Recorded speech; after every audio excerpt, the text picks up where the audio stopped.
ونه دوستان امید لرم چې روغ او جوړ بیاست. ګرانو دوستانو، زه یو ځل بیا له معراج خان ټیکنیکل یوټیوب چینل څخه په ډیر زیات خوندوره ویډیو کې راغلی یم. په نن ویډیو کې به انشاءالله تاسو ته دغه طریقه در وښیم چې څنګه موږ تاسو کولی شو چې دغسې د کرښو والا ویډیو جوړه کړو، لکه څنګه چې تاسو د سکرین پر مخ باندې وینئ او لکه څنګه تاسو د ویډیو په سر کې وکتل. څنګه کولی شو چې موږ تاسو په خپل موبایل په واسطه، یعنې په خپل موبایل کې دغسې د کرښو والا لوګو جوړه کړو. او نو په لومړي کې تاسو ټولو څخه په ډیر زیات پخوانه درنښت باندې هیله لرم که چیرته تاسو زما په چینل کې نوي یاست او تاسو تر اوسه هم معراج خان ټیکنیکل یوټیوب چینل نه وي سبسکرایب کړی، نو په ډیر زیات په درنښت باندې هیله کوم دوستانو د ویډیو په سر خط باندې لیکل شوي سبسکرایب مې تاسو کلیک وکړئ دوستانو، او په خوا کې کوم بیل نشان چې روزي په هغه باندې کلیک کړئ، په آل باندې کلیک وکړئ دوستانو. په دې سره به زموږ هر یوه نوي ویډیو تاسو ته په وخت سره در رسیږي. او دوستانو دغه ویډیو لازمي لایک کړئ، د ویډیو لایک کول ضروري دي، باید ویډیو تاسو لایک کړئ. نو دوستانو د اپلیکیشن لینک ما په ډسکرپشن کې پریښی دی. که چیرې تاسو ته ډسکرپشن نه معلومیږي دا کومه ویډیو چې تاسو اوس مهال ګورئ دی په دې لیکنه باندې تاسو کلیک وکړئ، نو لاندې چې کومه ذریعه خلاصیږي دې ته ویلی شي ډسکرپشن. داسې به ما لیکلي وي چې د اپلیکیشن لینک دا دی، تاسو په دې شنه خط باندې کلیک کړئ او په اسانۍ سره ځان لپاره اپلیکیشن ډاونلوډ کړئ.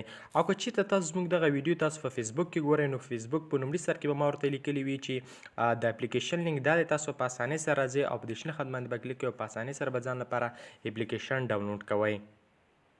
کله چې دوستانو تاسو اپلیکیشن ډاونلوډ کړئ، د اپلیکیشن ډاونلوډ کولو وروسته به تاسې هغه اپلیکیشن خلاص کړئ.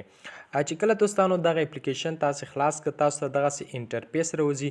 په لومړي سر کې خو دغه ویډیو کې تیار ما ایډیټ کړی و، دغه ویډیو کې تیار ما ایډیټ کړی و، تاسو ته په لومړي سر کې خو د هغې نه وروسته به تاسې دلته په دې ځای کې کلیک وکړئ. چې کله په دې ځای کې کلیک وکړو، له هغې وروسته به تاسې دې لپاره یو تصویر انتخاب کړئ، که ویډیو انتخابوئ که هر څه تاسې ورته انتخابوئ. مثلا زه دغه بل تصویر ورته انتخابوم او له هغې وروسته به تاسې په دې ټیک مار نشان باندې کلیک وکړئ.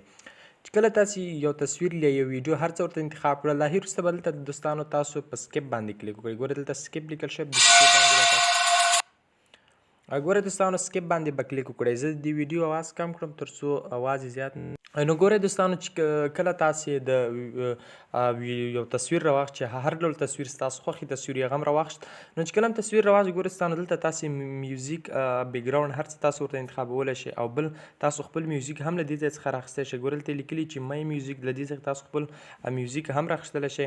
له هغې وروسته چې موږ دلته بېرته راشو، دلته به موږ تاسو دوستانو بر راځو او په دغه نشان باندې موږ تاسې کلیک کوو. ګورئ دوستانو چې په دې باندې کله موږ تاسې کلیک وکړو، ګورئ دوستانو په دې باندې موږ تاسو کلیک وکړو، دلته دا کوین قلم نشان راځي، په دې باندې به تاسو کلیک وکړئ او له هغې وروسته به تاسې بر راشئ. بر دلته لیکلي دي، ګورئ دوستانو په دغه اپشن باندې به تاسو که ویډیو تاسو څومره اوږدوئ، یعنې تاسو خپله ویډیو څومره اوږدوئ تاسو اوږدولی شئ. ګورئ دوستانو په دې باندې به تاسې کلیک کوئ، څو واره به په دې باندې کلیک کوئ. ګورئ دوستانو زه دغه ویډیو اوس پلی کوم، نو ګورئ دوستانو دغه ویډیو چې دی ما پلی کړی، ګوره دغه د کرښو والا ویډیو تاسو کولی شئ چې په دې کې ایډیټینګ په کین ماسټر اپلیکیشن باندې واسطه هم وکړئ، یعنې خط لیکل کې کوئ، هر څه کې تاسو کوئ.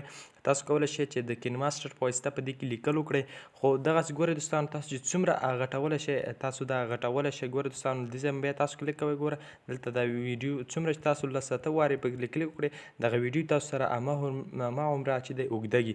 خو کله چې تاسې نه ویډیو ډېره زیاته اوږده شي، مثلا دغه ویډیو ده اوس دغه ویډیو د ما نه زیاته اوږده شوه، نو زه به بېرته په دې قلم نشان باندې به تاسې کلیک وکړئ. چې کله په دې باندې کلیک وکړو، له هغې وروسته به تاسې راشئ بر، دلته به دا تصویر داسې انتخابوئ او دلته ریمو لیکل شوی، په ریمو باندې به تاسې کلیک کوئ او دغه تصویر به تاسو څخه چې دی ختمیږي، همداسې بل به ریمو کوئ. تاسو کولی شئ چې په اسانۍ سره دا ریمو کړئ، په دې طریقې سره تاسې ویډیو جوړه کړئ.